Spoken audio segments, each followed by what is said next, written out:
Many familiar faces and some new ones as well. Before we get started, and we'll all introduce ourselves as a part of the panel, I want to take a minute just to thank our sponsors. Strike Deck, who provided the food, and let's have a hand for Strike Deck. Service Rocket, who provided us this great space to launch from. Under the dome.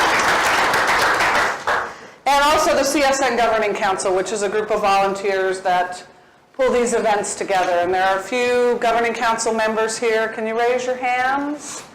Yep, good, thank you. Okay, so before we get started, and the topic of our panel today is kind of the virtual company. And, the question that came up as we were doing our planning last year was, do we live in a customer success bubble? And how is customer success really viewed by other areas in the company? And we decided that it was worth exploring. So this year, for the rest of the year, most of our events are going to be focused around a particular area and drilling down. But we thought we would start it off with kind of a virtual company. So we have a variety of different functional leaders here, very impressive panel. And as customer success executives, we have both internal and external customers. So before we get started, we want to understand who's in the audience, because this will help us target our talk a little bit and what direction we go with some of the questions. So by a show of hands, how many of you here are CEOs? There's a couple, okay. How many are CFOs? You're the lone man in the room, Anant. Marketing. How many of you are in the marketing function? Well, there's a handful, 4 or 5. How many of you are in the sales function? Another small handful. Product. A couple people from product here. Good. And customer success executives. The majority of the room, as expected. And customer success practitioners or consultants. Okay, pretty good number. And size companies. How many of you are in companies that are under 50 employees? Maybe, okay. 50 to 200? All right, a few more on that one. 200 to 5,000. Almost the same. And then greater than 5,000, big enterprise companies. Amazon, man. Definitely greater than 5,000. Okay, so couple more questions. We were wondering which topic is of interest to you guys, and there are 2 to choose from. So I'm going to read them both, and then we'll do show of hands. The first is where customer success kind of fits into the organization. And the second is growth problems that impact customer success. So how many of you are slightly more interested? We're going to cover both, but how many of you are slightly more interested in where customer success fits in the organization? Just a few hands. And then where growth problems that impact customer success, the majority of the room. Okay, that tells us what I think we need. And how many of you have your customer success organized centrally at headquarters versus regionally? So 1, 2, and then regionally? Okay, good. So I'm going to let the panelists introduce themselves, starting on the far end with John. And as you introduce yourself, if you can just tell us your company, kind of your current role or past roles working with customer success, and importantly, your definition of customer success. Okay, thanks, Irene. Good afternoon, all. Thanks for having me over. My name is John Haniotis. Traditionally, I think of myself as product management leader.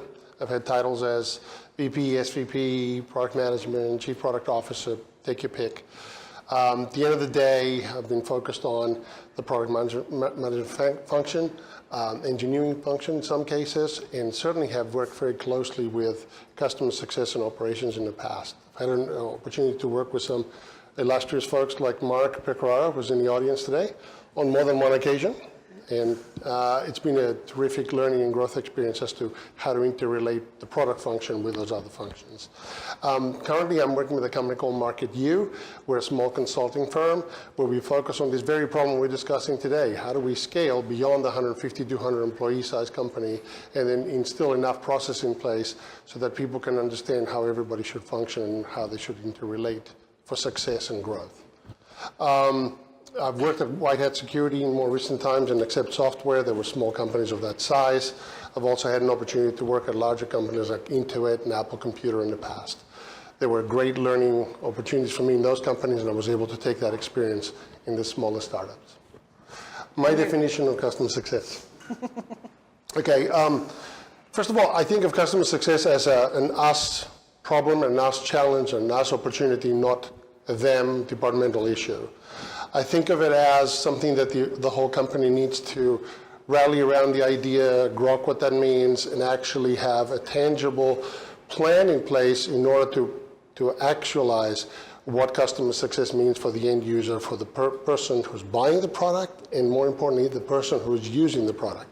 And that may or may not be the same person. And I see it as way more than customer support. I know in the past there's been a relegation of, well, customer success really glorified customer support. Completely opposite of the way I look at that problem. And I think that I also see customer success as a champion internally to that ideal of becoming a customer-centric company and a customer-focused company and a customer success company. Great. Anant. Thank you for having me, everyone. So I've generally tried to describe my role as the role that nobody wants to have, or it's the vacuum. So I've been the CFO at a couple other gigs before, but along with that, I've done general management for certain divisions, as well as customer success itself, and customer support, and even sales. So I've worn many hats. Generally speaking, operated in the $50 to $120 million range. Prior to that, I was at Google, and I started my career in public accounting and also worked at a hedge fund. So in terms of what customer success means to me, I'll give the dollars and cents perspective for a moment, and then I'll talk about what it means at a more strategic level. So if you think about the median sort of SaaS company that exists in the Valley today that's venture-backed, it grows around 40 to 50%. Of that 40 to 50% growth, 20 to 30% of it comes from upselling. So just think about it for a moment, right? That's a good 10 to 15% growth for any high-growth SaaS company is actually coming from the existing customers. And that is what in sort of the finance world we would say is locked in, right? Like you kind of have to have that, and that's the entropy that the customer success team frankly provides. Because as you grow, landing a customer is very expensive and it's inefficient, but upselling an existing customer is very valuable. So in my world, sort of when I think about modeling, et cetera, that's where customer success actually has a very, very, very tangible influence. And the second is we are trained to think about retention rates, especially in SaaS companies, when you think about growth. So both, I'm sure there's a bunch of fancy metrics, everything from CLTV to CAC, all the way to net dollar retention and gross dollar retention. It's almost like expected when you're going through a board presentation that you talk about those numbers at any given point. And so I think it's really interesting because the numbers are the numbers, but how you get there and what it means, especially are we okay letting go of some of these customers because they're probably not in our target market area or the cost to serve is too expensive, et cetera. I really look to the customer success organization to answer those questions. Sales guys will not answer that. The finance guys will have a very different answer. The CEO will have an extremely different answer, which is every customer is very valuable, right? But it's the one, sort of the true voice is like the customer success person who comes in and says, let them walk. It's okay, right? So I think those, if I look at the numbers and I sort of tie it back to the strategic lens of the valuable role that customer success folks play, especially in those organizations that are in the $50 to $100 million range, it's incredulous. Like, without having that entropy, it is really, really, really hard to scale a business to 100 million, and definitely harder to scale a beyond that. Right, and your full name for the... Oh, Anand Ava. Thank you. Okay, last but definitely not least, Sean? Yeah, I'm Sean Varshi. I'm the accountable party at Aryaka Networks. So we are a global networking company. I have set up customer success in the last 3 companies and had the pleasure of running it, one of them at the last 4th company. So again, we discussed this thing. Customer success means different things to different people. I just want to first just ground the conversation with what it is not. I think that's the most critical part. A lot of people look at customer success as a coordination function, which again, I just want to make sure that there's no coordinators in a customer success. I think we're going to make sure that, because that gets really watered down in any conversation that happens, because then the other departments usually require customer success to coordinate activities, which is not really the case. Customer success to me means growth. It's extremely critical. It really doesn't matter if the company is in a really high growth mode or in a steady state mode or in a decline mode. All of them translate into a very heavy duty requirements for customer success to be there. There are two organizations within any company that touch everything in a company. Number one, IT. If you have a good IT shop, they're actually talking to every part of the business to make sure that the business processes and everything else is actually supporting the objectives. The other one is customer success. I think the whole thing is that it's all about how you touch marketing. Marketing dies to have reference customers. Marketing dies to have basically be able to get case studies going from customers. Sales dies to have good information about the customers, opportunity to upsell, cross-sell, and do everything else to that. Finance dies to have a good customer success because the DSO depends on a very happy customer. I mean, the number of questions that goes to the billing department, if customer success takes that problem goes away. You can go down the list completely. Every department, product team, they need to understand how customers use the product, abuse the product, or not use the product.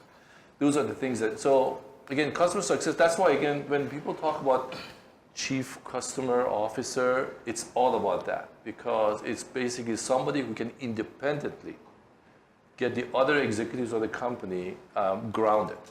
The reality, no perception, what's the bottom line of that? So I think that's the definition that I use for customer success, and it works perfectly. Actually, again, if you do it right, you actually don't need to spend money on other departments. That actually helps substantially. The whole kind of demand gen in a customer marketing substantially expenditure goes down substantially when you have a good customer success.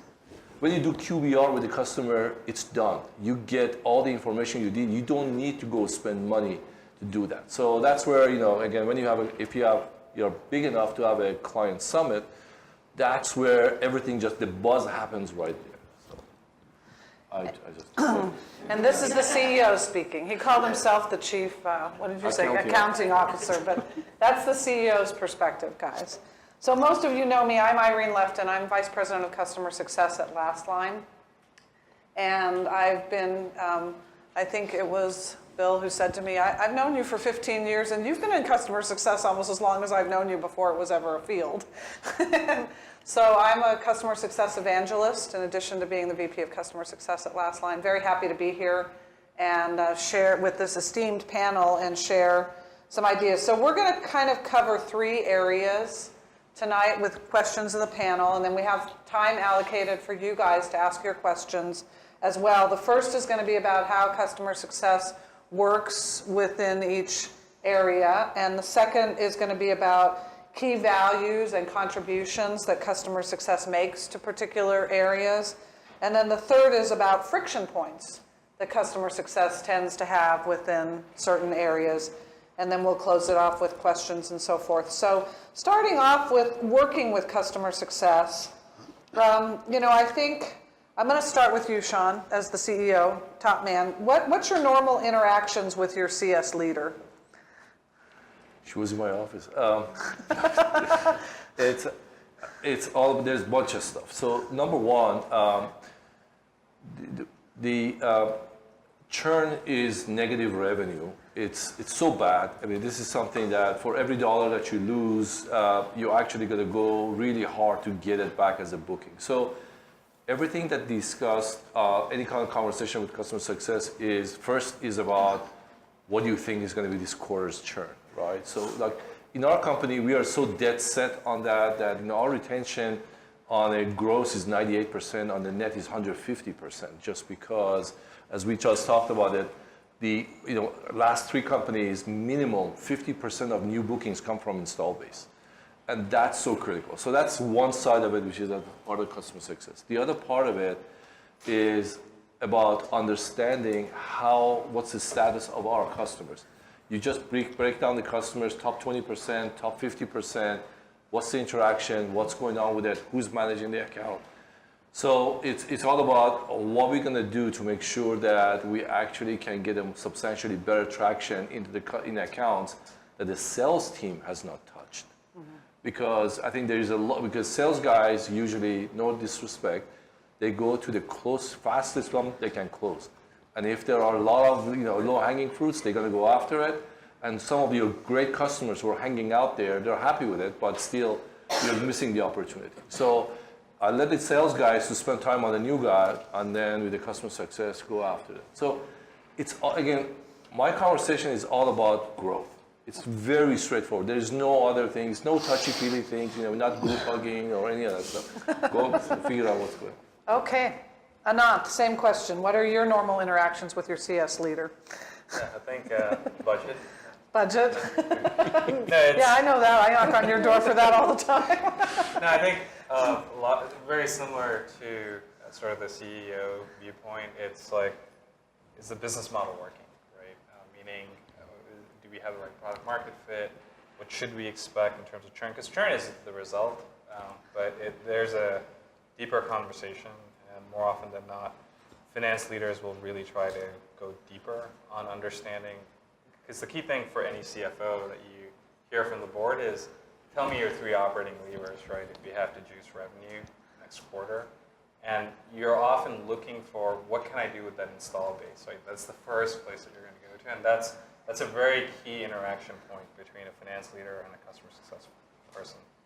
I think beyond that, it's also, the finance organization also has a broader perspective on what's happening in sales, what's happening in other parts of the function. And it's often the first group that would say, wait, hold on, like, we just changed the sales commission plan, or we just changed this, so our sales guys are incented to do X, Y, Z.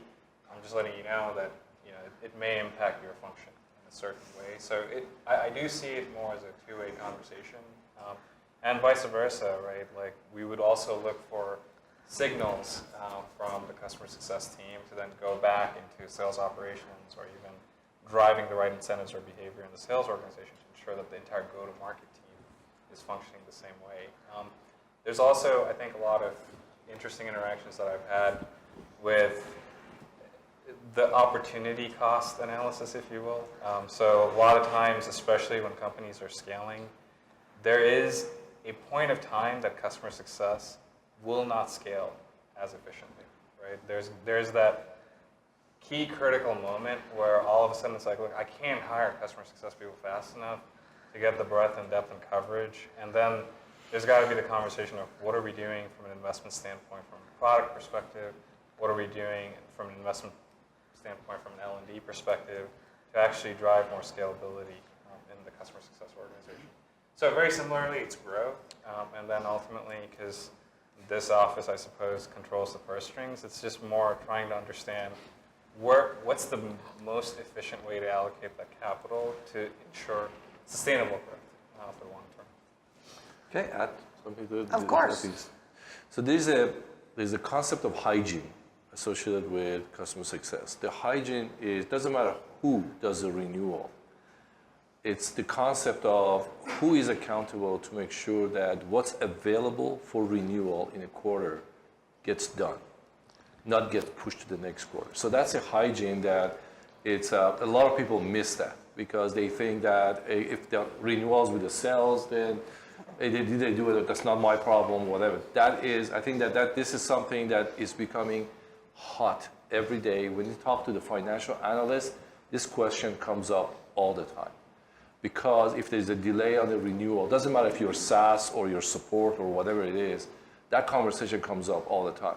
So that's a big evolution during the last 12 months. So again, this is something that our CFO drives me crazy because I gotta make sure that happens. But that's one thing that's right there. So. Okay, let's move down to John and what are your normal interactions with your CS leader So on the product side? there's multiple interactions and conversations for sure. I think at the high level, the focus is usually around adoption, and Net Promoter Scores come into it. Some of the metrics that measure how well the customers are receiving, using the product. Discussions around how do we find a way to either improve the product or empower and train the customer success interaction points so that they can become champions for the product and solve problems with the functionality that's actually there. At the same time, it's a huge input for the product roadmap for us to understand what are some of the key things that the customers are struggling with, what are some of the improvement areas and points that we can focus on, and also being able to rank them and prioritize them in a way that would give us the maximum return on investment. Because in my experience, product management has often been the conduit of that information all the way back to the engineering department. How do we get those folks to truly understand what's hurting customers, what's preventing them from adopting the product more widely? Do we understand the difference between the economic buyer who bought the product in the first place and has a relationship with us versus the person that's now inherited this within that organization, who is truly the user of the product? And it's those people that we need to help and empower and educate to continue spreading the charm of what this product's about and what it means to them, and demonstrating the value of the product to them. So at the highest level, it's about adoption and about pain points and about roadmap. At a secondary level, though, I also feel that it's a much closer partnership between product management and customer success, so that there's weekly operating mechanisms for how do we train folks, how do we sit on phone calls and understand what's happening with key customer lamplight accounts that we care about. You talked to a couple of folks here talked about how do we develop accounts that can be referenceable. And that's been a big part of product management partnering with CS to make that happen. CS might identify who those customers might be and why, and then product management is partnering with my PMs, and I think at least one of them is here in this room, to go out and be on the call, meet the customer, fly out there, and further that relationship beyond sales, beyond the existing relationship. So I think that it's a very close and very closely coupled relationship there. Okay. And in terms of, also working with customer success, what are some of the shared metrics that exist between your team and the customer success team? What are the things, and I'm going to start with you, John. Sure. So I mentioned the Net Promoter Score a little bit. That depends also on the maturity of the organization and also what kind of data can actually be gleaned out, both from the interactions themselves, but also from the way the customer is using the product and what's in the product that we can collect. In product analytics has been an area that we had to expand and grow into and build more of that in the telemetry. Product. Telemetry is, or even some of the derived metrics that we can get by using Splunk and other tools that we have at our disposal to understand, are they logging in? How often are they logging in? What sites are they on? What pages work? What pages don't work? What's the key job that they're trying to achieve? What is some of the common tasks that happen on a regular calendar basis? Can we automate them? So that's just some examples of where there's interaction on key metrics every month. So how do we improve the NPS? How do we improve customer adoption? And in some companies I was at more recently, White Hat, try to develop a metric specifically for customer adoption, and develop a specific initiative around driving adoption as a measurable metric quarter over quarter. Okay, so you were mostly it's NPS and product adoption, Right. and then maybe something with the management of the enhancements and things that are Exactly coming in. right. Yeah, and then how do we map those to specific renewals? So you look at the return on investment also on the stuff you put in the roadmap for specific customers or specific problems. How do you measure that investment you made? In some cases, also have to go back to the CFO or the executive team, and they're much harder than you are. And then convince them that there is, for example, retiring a certain amount of technical debt. Make the case for why do we need to invest extra on that rather than just roll it in there with everything else. Yeah. So that requires both parties to work together closer to make that business case. Okay, good. Same question to you, Anant. Metrics shared between finance and customer success. Of course, finance owns all the metrics, so. It's obviously a massive overlap on the retention rate as well as customer lifetime value. But I think a more nuanced point is a lot of times as finance leaders, the key metric that we are also very interested in is engagement, right? And the time to value, because it portends churn. Like churn is almost a reactive thing and you're looking back in time versus you want that leading indicator, and finance folks always chase after it. I will say that's been, from my experience, challenging. It's never a binary thing that everyone can hang their hat on. So that becomes a metric that we definitely have a lot of interesting debates on. Yep. And from the CEO's perspective, Sean, what are the key metrics you're looking for from your CS team? So ours is right now defined a little bit differently. Okay. And so because we quadrupled the company in 2.5 years. So we stressed the crap out of everything. So we basically we are redoing how we do customer success. So customer success in our case does not include operation of our cloud. So NPS is measured by the cloud operations, Okay. not by customer success. Okay. I park customer success right now in the sales operations organization because I need them to focus the customer success on the number one objective, which is being aligned with the sales organization. Because that alignment is so critical because these are the two groups that actually deal with customers on a face-to-face basis. So from that perspective, it's all about renewal, upsell, cross-sell, and also ability for supporting marketing on the referral and case studies. So all the metrics that are there associated with that. From the finance side, again, it's renewals is the most critical part, and also it's a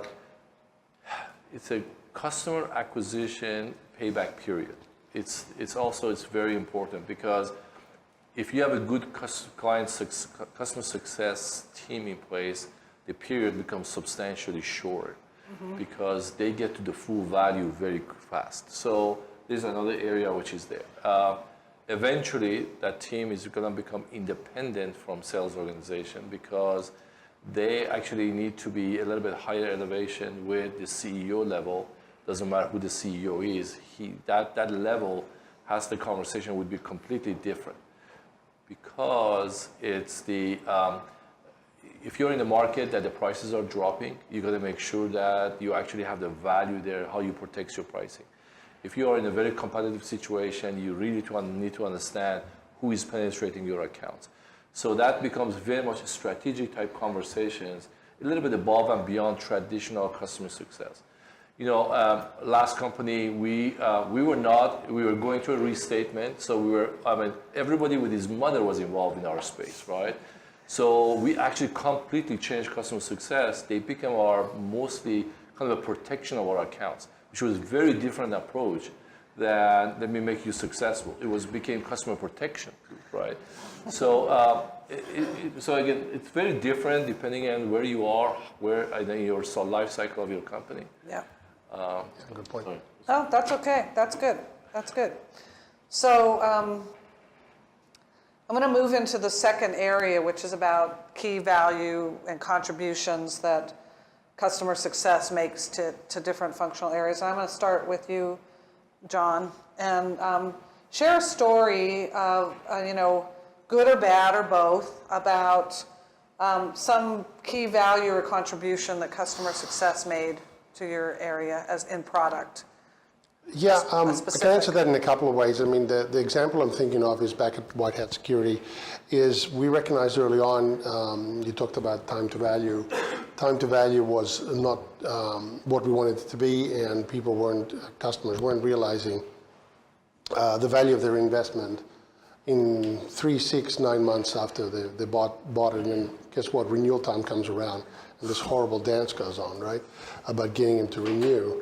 So we mapped that to an initiative for enhancing adoption and actually managing that process to get them to an acceptable time to value metric. And we did this through the customer success organization, putting the initiative together to hire folks that are going to go out there and be the folks who are going to hold their hand for those first 30, 60, 90 days, to educate them and create enough of a nucleus within the organization of the customer so that this project can succeed.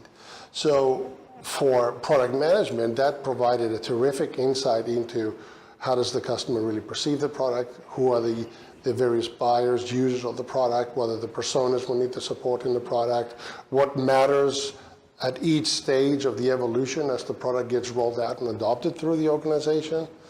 And at the same time, it gave us a lot more confidence, and we can have a more predictable way of forecasting whether a thing is going to renew, a customer is going to renew, or whether they're going to expand their footprint, our footprint in the organization.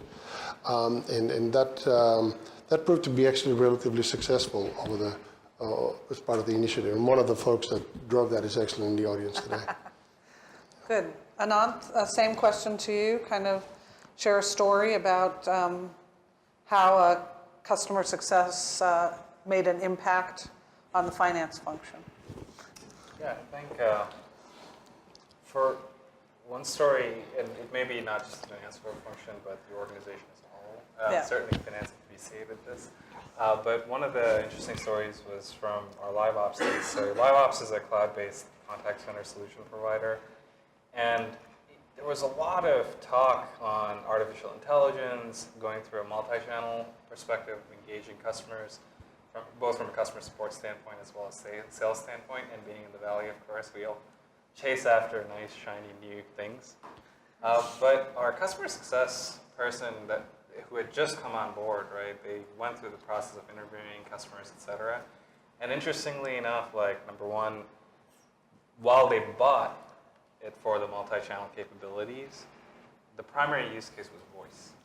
And ultimately, it was the quality of the voice and the fact that we were not a voice over IP solution, but rather used old school PSTN networks, which were very reliable, and there was no jitter.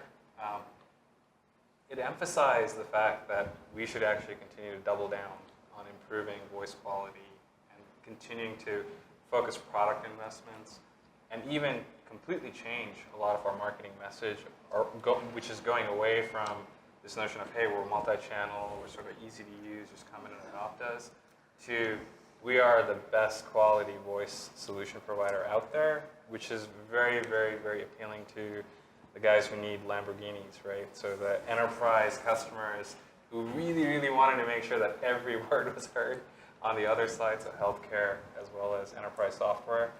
We became sort of the solution of choice there with that retooling and that remessaging, and at least as a finance organization, this definitely gives a lot more confidence on putting more investments there versus the new shiny object. Mm-hmm. Great, good story. Do you have a story to share, Sean? Actually, it's all about product enhancements. I think that's the good example of that was at WebEx. We created a meeting center, and that was a product that it was very much horizontal.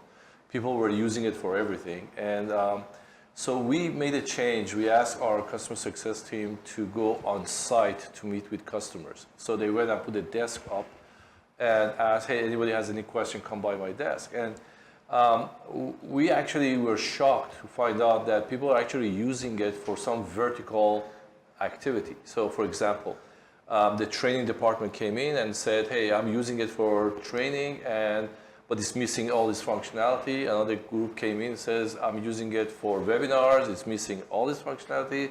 Another group came in and said, I'm using it for sales, and how do I know that I'm doing a demo on the WebEx and the other person on the other side is paying attention? Maybe they're reading their email. That was the best thing ever happened to us because we actually created 4 products with the same foundation. Like in the sales group, we came up with like attention indicators. So if somebody was doing a WebEx and then they were actually start reading their email, it would show that this person, there was a green light coming on the person's name on the WebEx. So they can start asking questions so they can turn off the, it was all great. So you think, Spying on your customers or your users. among other things. But I think that the whole thing was that the product management team was not that close with for a horizontal application specifically. That makes a gigantic difference. So they actually took our company to the next level. We went from 90 million to 450 million in a very short period of time, just because now we could sell to the marketing department, we could sell to the sales department. It was the best thing ever. So what I'm hearing, just to summarize a real common thread across the answers to this question is that customer success is the voice of the user to the product, and how that impacts the trajectory of the company can be very, very big, whether it's, like John said, specifically in identifying a gap that you need to go in and fill with people, whether, like Anand said, it's identifying messaging around the product usage and how it's actually being used, or what Sean said about identifying a whole new area that you can tailor to certain audiences around the persona. So that's great. In what ways could customer success add more value to the team? What are the areas where customer success maybe doesn't always add the most value that they could? And you got a whole room of mostly customer success executives here who probably want to hear, what am I not doing that I should be doing? So let me start with you, Sean. One thing that it's consistent that I've seen through the past 4 companies is a lot of customer success team members, they don't get to know the product well. They don't spend time to go to the detailed functionality. They are not, if the product is demonstratable, they don't demonstrate well. They are not the type of people who actually feel comfortable to get to know the product well. They always count on somebody else to come in and discuss that. I think that that would completely change the way how customer success does. The other part, which is so important for me, is that because the number one complaint I hear about customer success is that it's a dead-end job. Where do I go with it, right? And I think that it's kind of it's a misnomer, because if you know to get to know the product, then the road is very open. Give you an example. You could be a very good person to walk into the product management team. You get to know what customers are looking for, how to deal with customers, specifically that. It could be could be the sales engineering. They are good at product demonstration. They're good about questions that are come up, to be able to answer them, use examples, because a lot of sales engineers have no clue what examples they can put up there versus the customer success has seen the examples. I can come up with a whole kind of career ladder based on starting with the customer success, and all starts with, I know how the product works. I think that everything else is kind of a natural part of the functionality of the customer success. That's great. Anand? I was afraid of this question. It's like trying to throw stones when you have a glass house. And it's like, okay, hold on. Hey, there's an escape hatch. So I think there's 2 buckets. One is understanding the business model. And I would say this is true for almost any functional group, but particularly for CSMs, because in the quest of customer advocacy, sometimes like what is the cost and what is it really going to take to continue to sustain the business gets lost. In that passionate debate about retaining a customer, that does go away sometimes. So I think, when is it okay to say, yeah, we're going to walk away from this, or it's too much, et cetera.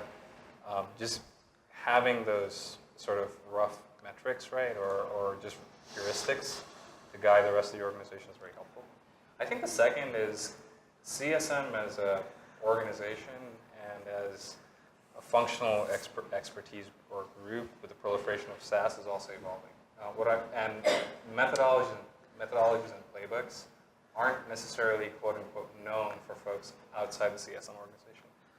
In sharp contrast, accounting is like a 200-year-old science, so everyone knows debits and credits. But even if you think about sales and how you have the MEDIC approach, you have BANT methodology, you have the CHAMP methodology, they've come up with ways to articulate to the rest of the organization on what is our playbook, right, as a sales organization. And I think as the customer success sort of world evolves, those playbooks will come to the surface. I've heard like sort of remnants of what it is, but it's not really well understood outside the customer success organization on, for an enterprise company, this is the playbook that we're going to apply, or for an enterprise in a very deep technical product, right, where there's a lot more expertise that's needed, this is the playbook that we're going to apply versus a horizontal product. This is the expertise that we're going to apply, and this is the methodology. It's unclear for folks outside the CSM organization on what that looks like. Great. And John? Yeah, first I'd like to build a little bit on what I heard.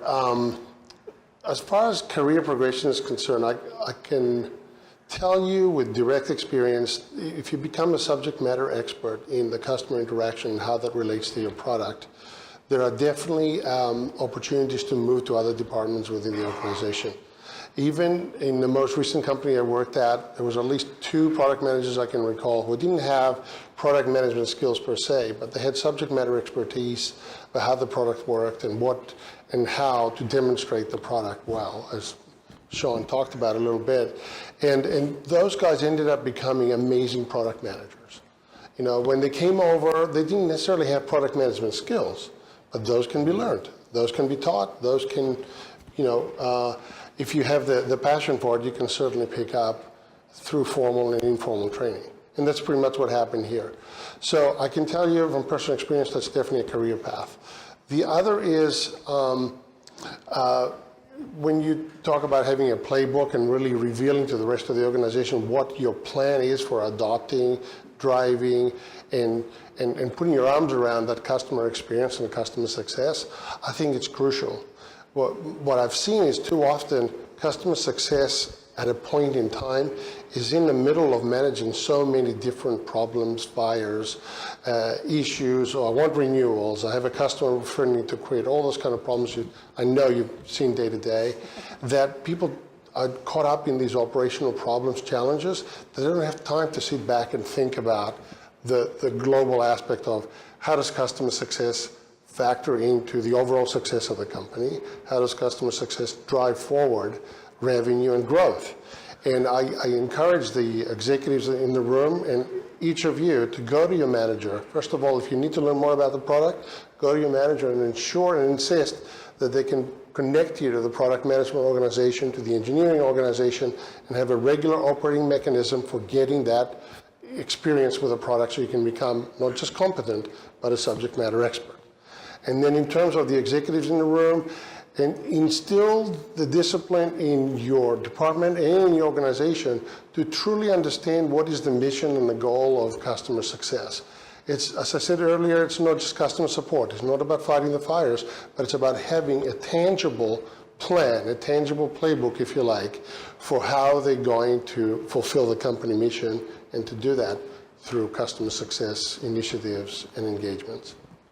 Great. So we're going to move to the last question area, which is about friction points between different functions and customer success. And I think there are a lot of these. I mean, as a customer success leader, I certainly experience friction points across every other function that I work with because we all have our own agendas, and often I think that goals and measures are not aligned, and that's what generally creates the friction. But I'm going to start with you this time, Anant. Sure. Start in the middle this time. So what have you seen that creates friction between customer success and other functions, and what ideas do you have to avoid that friction? Yeah, so I guess I'll make my commentary size-bound by companies in that awkward teenagers of 25 million to 100 million. So, and not to go into accounting/finance speak, but there is a interesting difference between customers. Well, customer success people think that they're part of the go-to-market organization. From a financial perspective, they are not. They go into an important line item in the P&L called cost of sales.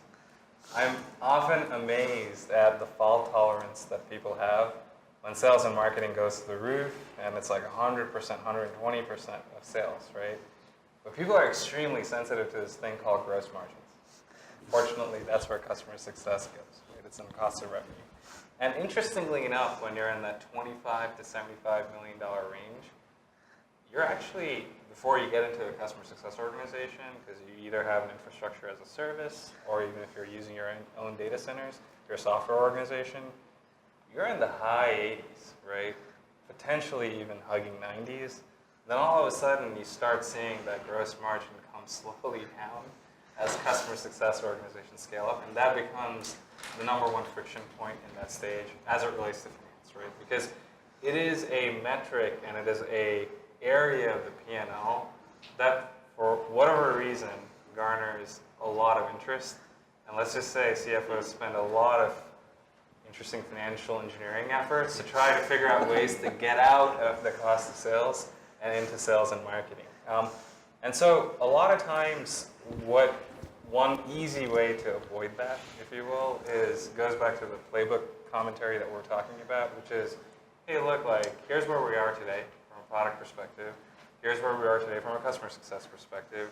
Here's the quote-unquote packages or abilities that we're going to put in place to upsell, right? So to insulate some of these quote-unquote margin or payback considerations as a customer success organization. We all love the famous premium support. I'm also hearing apparently there's premium customer success around the corner. So it's a good conversation to have, because as a CFO, I don't know why, right? Like I still to this day don't know why, but at that size and stage, for whatever reason, investors get like really like bogged down on that line item of gross margins, and they really hit that hard compared to, let's just say, sales and marketing, where you can weasel your way out of like a bad quarter and say, like, we'll get back to it. We are on the right path. So I think that preparation, and again, goes back to getting educated about the business model, the stage, what are folks looking at, is extremely useful. And then beyond that, when you start going to late teenagers of 50 to 100, business models again change, right? All of a sudden, there's a big need to go into the enterprise, or there's sort of a big shift. The core still works, but then you have to explore new markets in order to continue that 40 to 50% growth. And then all of a sudden, it's sort of like most other functions where it's dependent on human beings, right? So customer success is not a software that you can just roll out there. Because a lot of us are bogged down in the day-to-day efforts, we haven't really, quote-unquote, built the infrastructure to scale very quickly. And then what happens is all of a sudden products built it, they're out, they're selling this thing left and right. And sales is also out there, right? Because you can get a lot more operating leverage with a tenured sales rep than anyone else. But customer success, number one, needs to get trained on these new product features and functions. Number two, has to get acquainted if that value proposition is actually resonating with the customer base. And number three, all of a sudden, as the organization is moving up, you're having to sort of retool the customer success organization to all of a sudden, quote unquote, not care about a certain customer segment, or figure out more scalable ways to deliver value and services. And it often catches the customer success and the entire organization off guard. And you're doing the technical debt conversation that you do with engineering to say, like, wait, what do you mean? Like, you need this and you need that, and how come we can't scale like this? We can't even potentially hire the number of customer success people that you need to build to it. So that's another sort of friction point that comes up as that business model changes, that 50 to 100 million. Great. I'm going to go to John next about what creates friction between customer success and product, and ideas you have to avoid it. Sure. I mean, I've seen the same sort of different scenarios based on the size of the company, whether it's the dollars of revenue or the size of the people involved, or sometimes the criticality and size of the customer base. Do you have a small number of very large, very powerful, very influential customers, or do you have a lot of smaller engagements? I think there's a big issue around making sure the customer success organization, including support and everything else underneath it, is able to not only train and empower the people that are working there, but also be able to retain them long enough to achieve enough of a knowledge base that they can share and introduce new people into the mix, but also further that knowledge throughout the organization and the various roles within customer success. The other aspect I've seen, a big friction point, has been there's so much pressure being put on customer success to focus on renewals and quieten down the problem customers, and I'm saying that very euphemistically, because there are no problem customers, but you know what I mean. The issue I've seen, though, is that pressure manifests itself in ways that doesn't actually create a healthy conversation, hence the friction points. People don't often enough, in my experience, take the time out to truly understand what each function is trying to do and achieve and how to do it. What I've seen is people drop into a particular slot. You know, today that chair is vacant and here's the new incumbent, and we're all looking at him or her and go, well, we know what you should be doing, go ahead and do it. Without a conversation and full sharing of what is it that we all believe this role should do? Can it be different today or tomorrow? Does my map to the map that's in that person's head and vice versa? And I mean, Mark and I have lived through some of that stuff, and you know, it's a very real lesson that people should really sit down and have an offsite or two or three and truly get on the same page about what we're trying to do. That whole alignment towards the true north of where the company needs to be and what this role needs to be. And last but not least, on an operational level, you get a lot of friction where the customer success person or account manager isn't able to wrestle the particular problem down to the ground and is looking for help, and they don't know who to reach out to. So then you get this frustration boil over in various ugly ways. And I think that's a company problem. It's not a CS problem. So a lot of it goes back to the comments you also heard about the company needs to think of this as a holistic problem. And ending on you, Sean. So I'm just going to touch on two areas. Number one is, as you mentioned, the metrics. So it's the executive's responsibility to make sure that there is no role ambiguity when it comes down to the metrics. You cannot hold customer success responsible for NPS when cloud operations screws up or engineering has bugs coming out of it every 5 days. So I think that's the more about making sure that everybody's aligned and everybody gets paid based on basically a shared type environment. But the more important part is, I'm going to go on the other side of it, which is the biggest issue related to customer success that causes friction is the alarmist nature of some customer success people. It's basically causing, everything's on fire, The right? drama queen. Running around, and I think that's the one which then causes friction because first thing is, oh, it's a product problem. Oh, that's not the product problem. It's the damn customer problem. That's not. So just run around and everybody's running, trying to figure out what's going on. I think that if that's more of a management problem. You're basically about trading. If you take the alarmist conversation out of the customer success, then you're going to see substantially less friction between the customer success. Because again, as I said, they're the ones who are QAing your company. Customer success QAs your company's operation. So if you do it right, then you don't have it. Great. So I want to give us time to take some audience Q&A. So we're right on time for that, happily. So are there questions from the audience? I'm going to go first here, and then I'll come back over there and back there. Tom? So, Anand, what is a dollar worth of renewal worth, like in kind of a customer renewal cost ratio type thing, dollar for dollar? And the same, like expansion, if you could break it into cross and upsell, that would be like wonderful. But I just take like the dollar worth of renewal is worth the dime, or whatever that number is, kind of thing. Yeah, it's usually about 10%. So 10 cents on a dollar is what is typically the benchmark for renewal. For cross-sell and upsell, the total customer acquisition cost. So for upsell, it's closer to 20 to 30 cents. Okay. And it's primarily the AM with sprinkle of CSM. I think cross-sell, you have tolerance to go to about 40 cents to 45 cents on a dollar. That's typically what I've seen. Thanks. I got a question on that. So if the renewal doesn't happen, it's going to cost you 50, 60 cents to get another customer with the same amount, right? Okay, so I think the opportunity cost was, I'm sorry? Or $1.50. Oh, so I think that's not, as a CEO, I look at that number, right? So it's very different. If I churn one, I got to get one. It's going to cost me my sales and marketing expenditure, right? And what I've always told my esteemed CEO is if we have to spend literally like 50 cents to 75 cents every time we have to renew a customer, i.e. No, that's not what I mean. No, it's just that what's the opportunity cost, right? Oh, the opportunity cost. Yeah, because if That's you like- renew it, to me, that's great. 10 cents is the cost of customer success. That's great. That's it. Okay, I'm going back.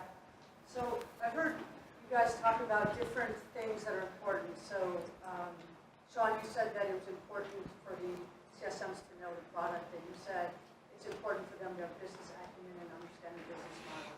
So the different skills that these people have to have, program management skills to feed things back into engineering, and relationship skills, tenacity, resilience, ability to be rejected now and then, technical acumen. How do you pick? Which of those things are the most important when you hire? I want to give you an example of that, right? So, because to me that was the most fascinating conversation. It's my daughter. So she's a kind of a data person, economics. So she actually had no intention of getting to this business. So she environmental economics, all that stuff. So she decided to go into high tech.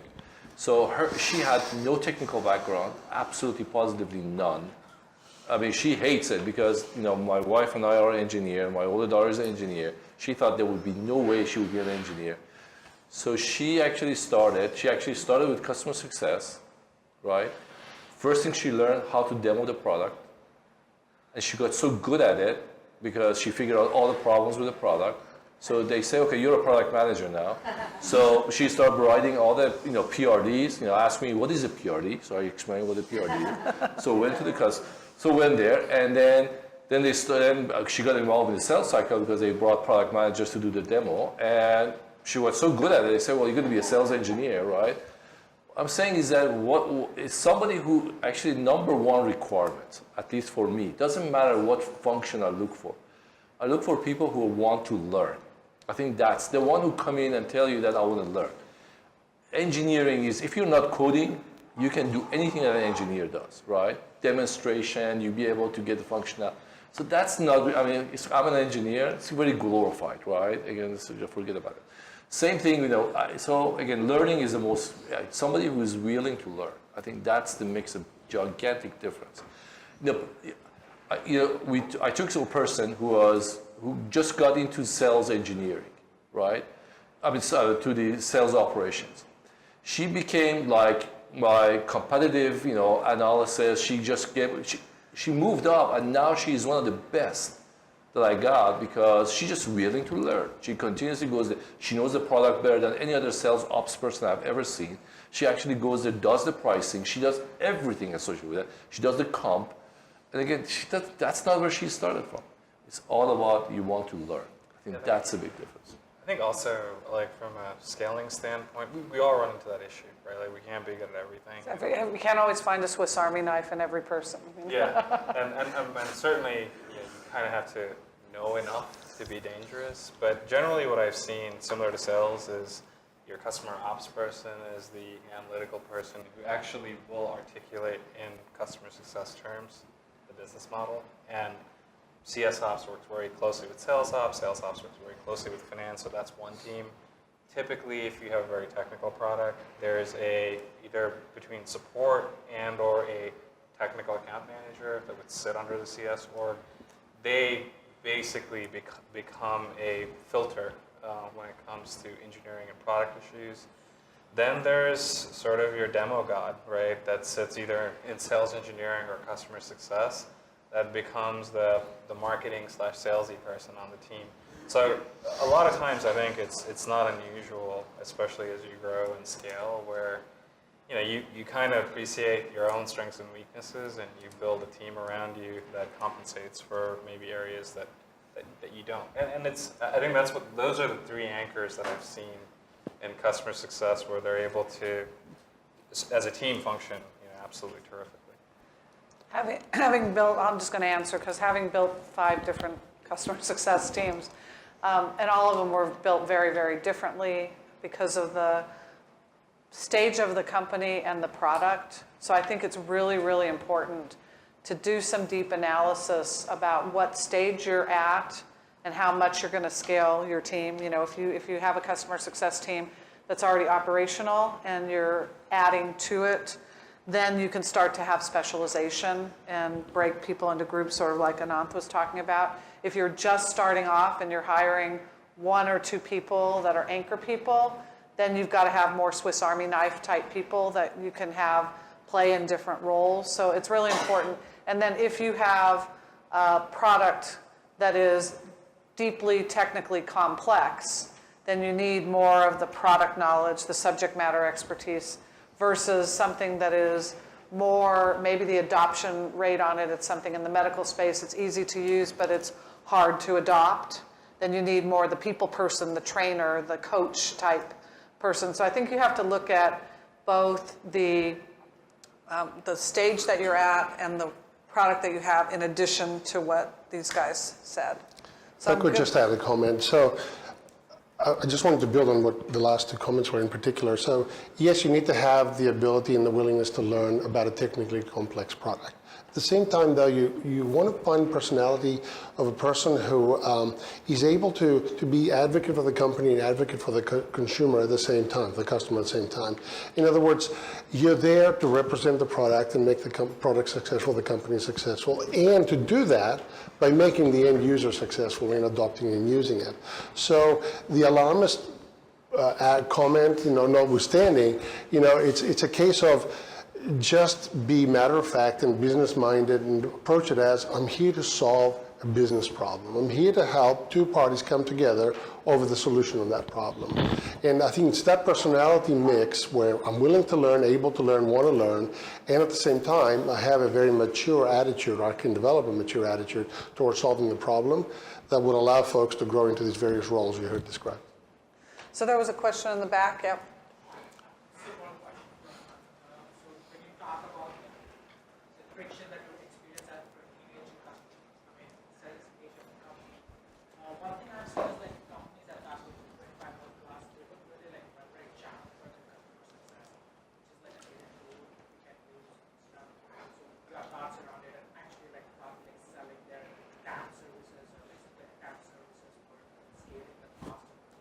And let's repeat the question so we have it, just to make sure we understand.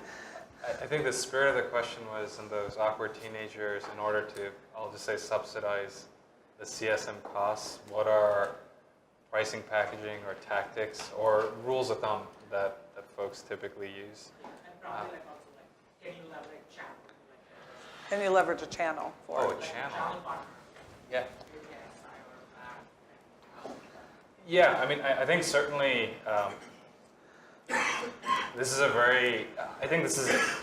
debatable one when it comes to channel, right? And I've heard both sides of it. So I think if you take a very myopic view, which is, hey, we'll just outsource the stuff to the channel and let them bear the brunt of when customers come in yelling and screaming, right?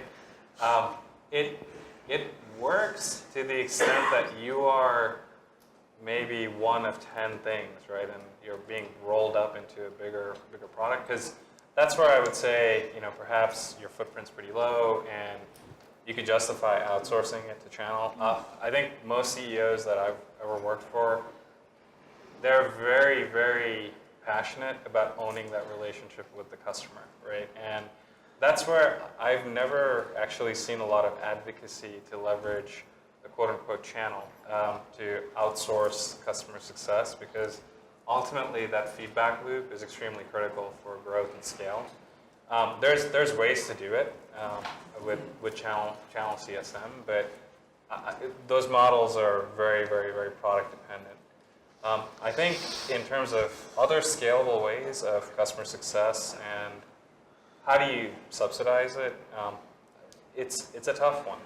I think I always think of it as, okay, if we're usually on the buyer side, right? If Salesforce always loves to do this, which is they'll come in and they'll say, hey, like, we're going to slip this in, right? And we're going to deliver this value for XYZ person. And then, I mean, you know the classic pushback that you're going to get, especially in the renewals.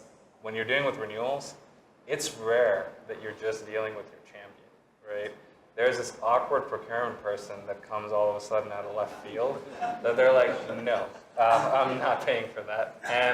And usually what the champion says is like, I've been working with the same person, so you'll pretty much get the good cop, bad cop treatment, and it's very hard to upsell it. But the whole product packaging and product proliferation, I've seen is actually a very, very effective way to get past it. And especially in those awkward teenage years, it's almost guaranteed that there's customers that are getting 50 to 60% discounts. And while customer success is not the function that should be broaching that topic of getting it back up to price, customer success certainly is the function that says, like, look, we're delivering like inordinate value for these guys, and they're getting a great price, and working with sales to say, you need to come in and help me to bring this back up. I think, Irene, you called it the customer QL, so CSQL, so customer success CSQL, qualified so lead. marketing qualified lead, CS qualified lead.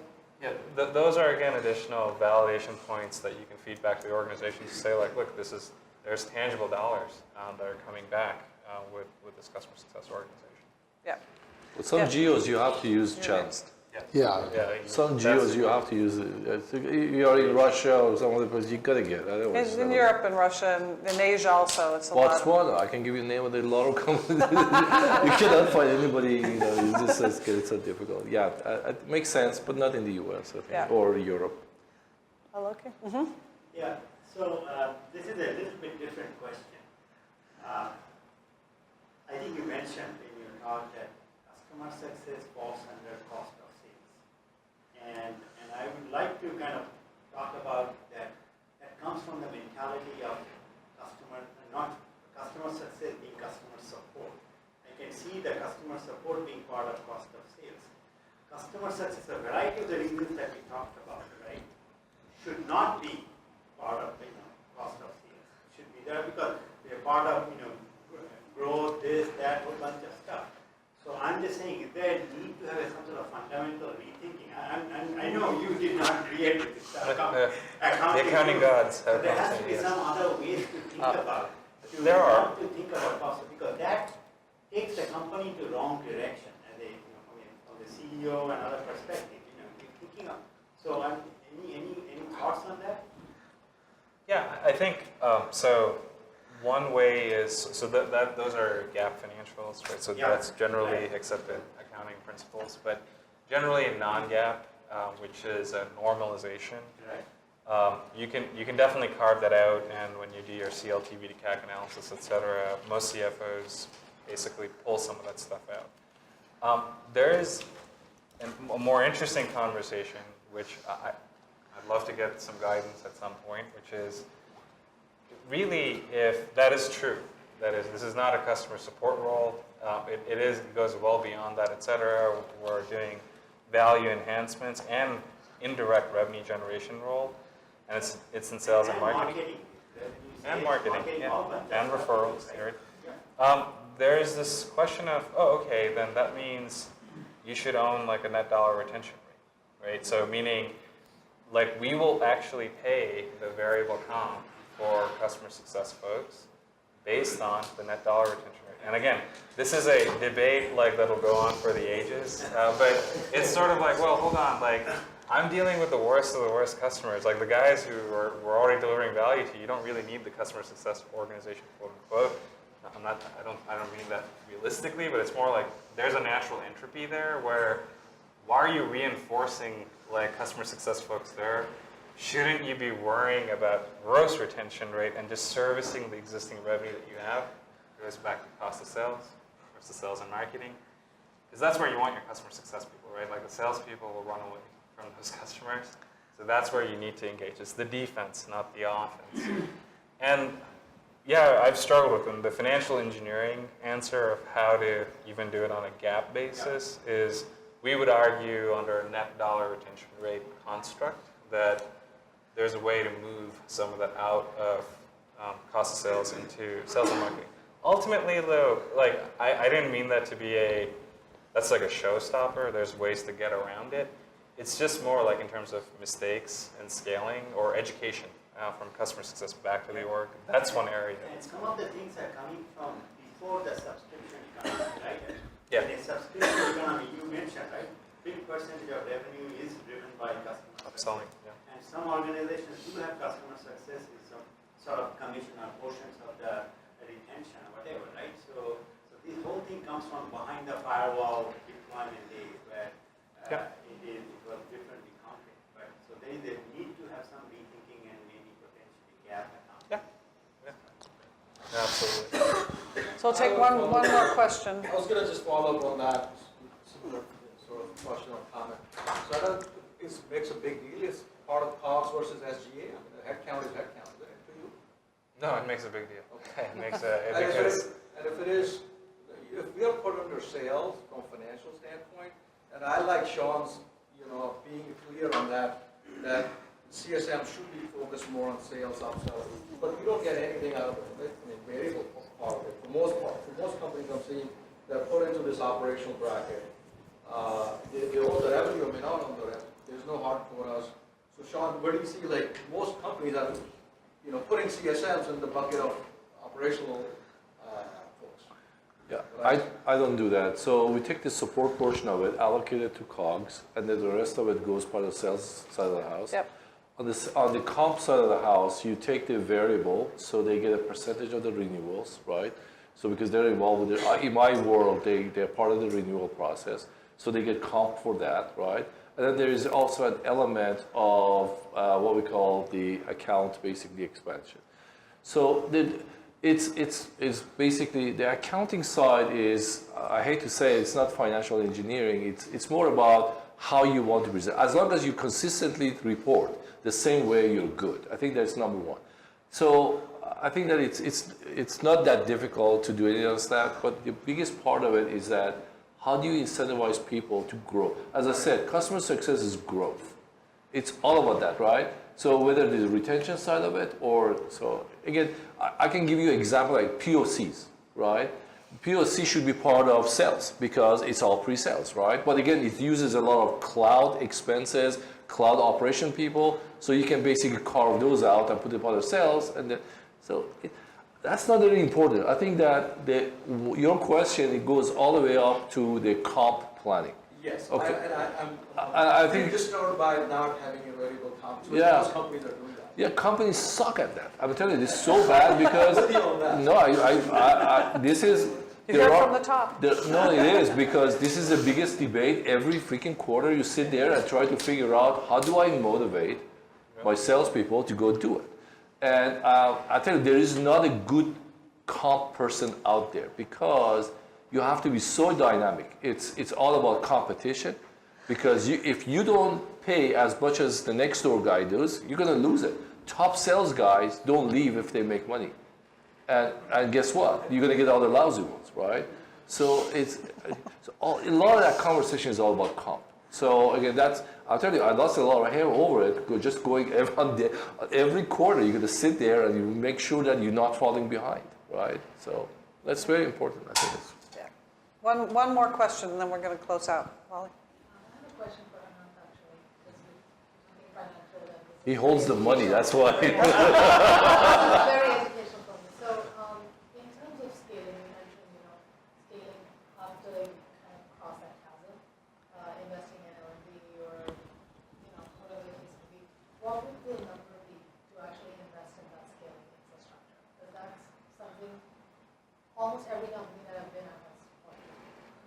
Want to repeat the question too? Yeah, I think the question was, when you hit that scaling path, what is the dollar investment that you're okay to carve out? Especially because it's zero cost. Yes, Yeah, especially because it's ultimately expense, right? I think it's a tough one. Unfortunately, unlike some of the earlier questions on how do you carve out and bucket it, it's not an easy one. But I've never seen, like, I don't think for a finance person this is like the oh shit moment, like marketing, where you're like, how much does that trade event cost again? Like $500,000? It's never going to go to that, right? It is never that. Even the little amount is always like a question around. Yeah, I think a lot of times there's usually a broader conversation that has to happen before the decision gets made. So what do I mean by that? More often than not, the way it's often pitched to me and effectively pitched is, look, we've met customers A, B, and C. They're our top 3 customers, right? They are struggling with a lot of change management issues on their back. In fact, Irene and I even have some of these conversations at our company where if you're dealing with large financial services institutions that have an incumbent, call them something like a fire eye. There's a lot of change management, right, that needs to be driven at that incumbent to really even win the sale. And yeah, it's kind of like a no-brainer that you do need like an L&D platform in order to get like 120 plus security engineers to adopt and embrace your tool. Because, and then generally, if even if the finance guy is not convinced, ultimately if you get the salesperson pounding, the marketing person, then usually there's an escalation to the big man here. And they're like, what are you doing? Like, can you move on? Like, is the phone call that I would get, right? So you get plenty of allies, like in the process where it's like, hey, like if I give access to the, like if you're talking to your CRO, or if I give access to the L&D platform, the moment to wow, even though we haven't deployed the product, is going to be very obvious to prospective customers. And everyone from marketing to sales, et cetera, will do it, and the finance guy just gets overpowered, right? And they're like, fine. So I think there's ways to do it. I've never seen that be the contentious point. I think where you get the contentious point is more around headcount. Because what ends up happening is the equation starts breaking, right? And then even in terms of like the level of activity it would take to get either the customer coverage and or the inverse. Like sometimes I've also seen, and it goes back to the comp conversation where it's like, hey, like these are our top 10 customers and we need one CSM against it. And then you start doing the math, you're like, wait, so for $1 million, we're going to be spending, like, let's say it's a high-end customer success person with 200 to 250,000. Like, that doesn't make sense. Like, that's 25% of the revenue is just in CSM. And then there's the opportunity cost conversation. Well, there's a massive halo effect those top 10 customers are giving, right?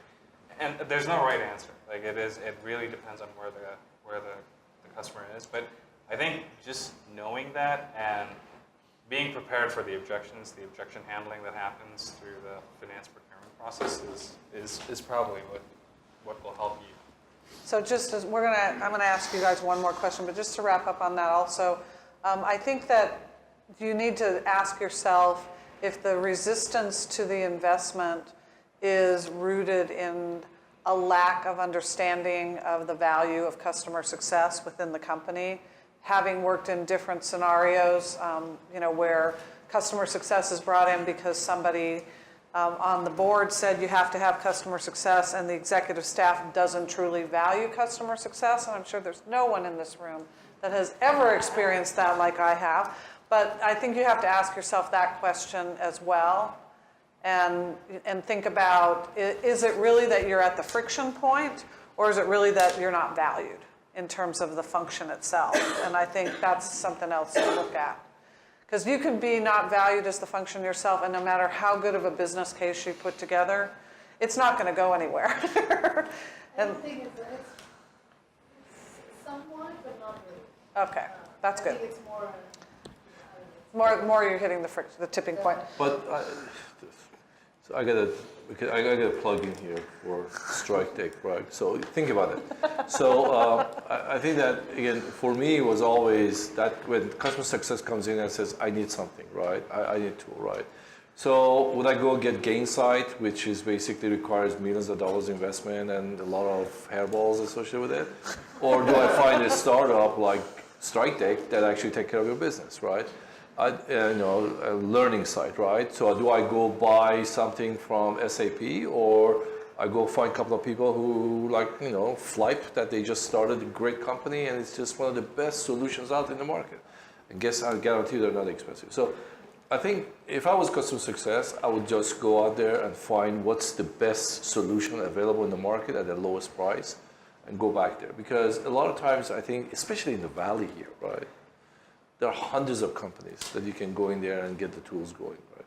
Yep, that's a good point. We gotta wrap up here. So, closing remarks by the panelists. What suggestions do you have to the audience that you want to just close with? And I'll start with you, Sean.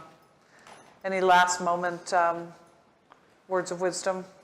No, I think that, again, you should be engaged in the business. I think that you're the evangelist, so within the company, so I think just take advantage of it. And I think people, again, at the executive level, if there's always problems, there's resistance, but if there's opportunities, there's always kind of an open mind about that. I think that's the bottom line. Anand? Yeah, I would say educate us.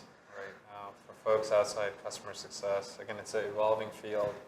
The playbooks are either unclear or unknown for a large degree, and even just understanding, right, how that function is going to evolve and how it changes. I think people are just learning still. So I would say getting those nice acronyms and helping sort of build structure around the motion definitely helps when you're outside customer success. John? Yeah, I agree with the sentiment that this, the whole concept of what customer success and customer support and how it all plays together is under flux and it's being discussed. The fact that we're here discussing it, is a testament to that. I think within each organization that you're working with, undoubtedly there needs to be a lot more conversation to be had around what is the role and function of customer success, what does truly success mean to that company, and then whilst we've heard some what I would consider enlightened views as to what customer success is and how it actually adds and fuels growth, my experience hasn't been such that everybody else there thinks that way. So I think there's a lot of opportunity and a lot of growth to affect a change in the organization you have, both in terms of the contribution each of you make, but also in terms of what your whole organization makes. Great. I want a big round of applause for our panel. Thank you. Thanks again to Strike Tech and Service Rocket for sponsoring. We still have a little time, and we've got some food left, so a little more time for networking, and thanks all. Thanks.